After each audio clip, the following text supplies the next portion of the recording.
Vermilion Knight equips Himiko's Mech DPS battlesuit. Her leader skill increases the total damage dealt by the team's switch and ultimate attacks. It also increases the team's fire damage if all 3 members are of different types. Her basic attack is melee, has 4 sequences, and deals both physical and fire damage. The last hits of the 3rd and 4th sequences gain an additional 2.5 SP when hitting enemies. When the combo hit count exceeds 50, she gains resistance to interruption. Hits from the 3rd and 4th sequence also deal fire damage and ignite enemies. When using her charge attack, the Vermilion Knight dashes towards her target, dealing physical and fire damage. She then proceeds to unleash a cross slash which ignites enemies and also deals both physical and fire damage to a wide area. It's worth noting that she is invulnerable while using this attack.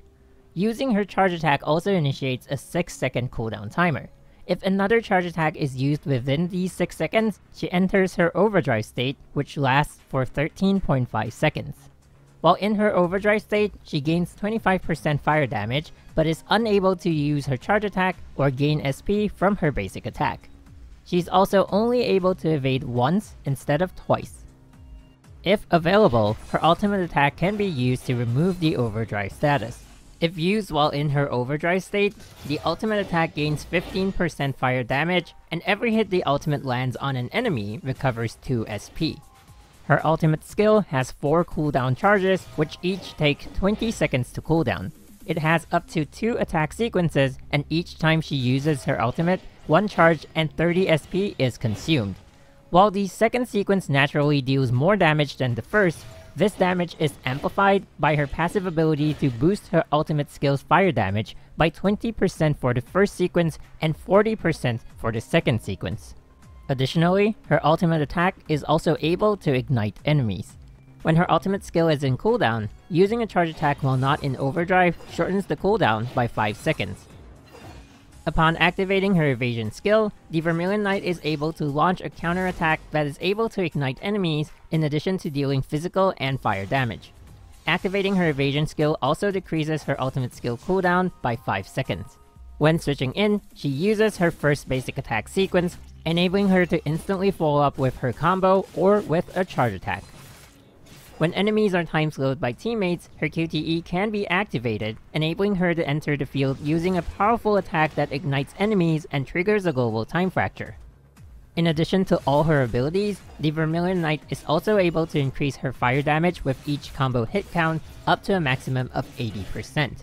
She also deals an additional 50% fire damage to ignited enemies and reduces incoming indirect damage by 30% and 50% when her combo count exceeds 30 and 50 respectively. A choice of 2 signature weapons are available when equipping the Vermilion Knight. Godslayer Surtur is able to increase the total damage dealt by ultimate attacks up to a maximum of 20%. It also has an innate 25% total damage bonus in addition to the 15% SP recovery rate and attack speed. This greatly increases the Vermilion Knight's DPS as it enables her to consistently have enough SP to reset her overdrive state. The combined 45% total damage bonus from both passive abilities when at maximum stacks also complement her ability to deal both physical and fire damage when attacking. With a lower total damage bonus but higher base attack and overall fire damage, the Might of An-Utu is yet another excellent weapon for Vermilion Knight. It provides her with enough initial SP to cast her ultimate skill in normal stages. Even though it might not make too much of an impact in the Abyss stages, this greatly increases her initial damage output in the Memorial Arena. Might of An-Utu also has an extremely powerful active skill that can put her fire damage bonuses to good use. As a cost-effective option, the Cleaver of Shamash can be used for its base attack and passive total damage bonus. Its active skill could also be used to provide additional fire damage, but will cost HP. For Stigmata, Thalas TNM work best with the Vermilion Knight's ability to rapidly attack enemies and constantly use her charge and ultimate attacks. And Fu CB can also be effectively utilized due to her ability to consistently ignite enemies.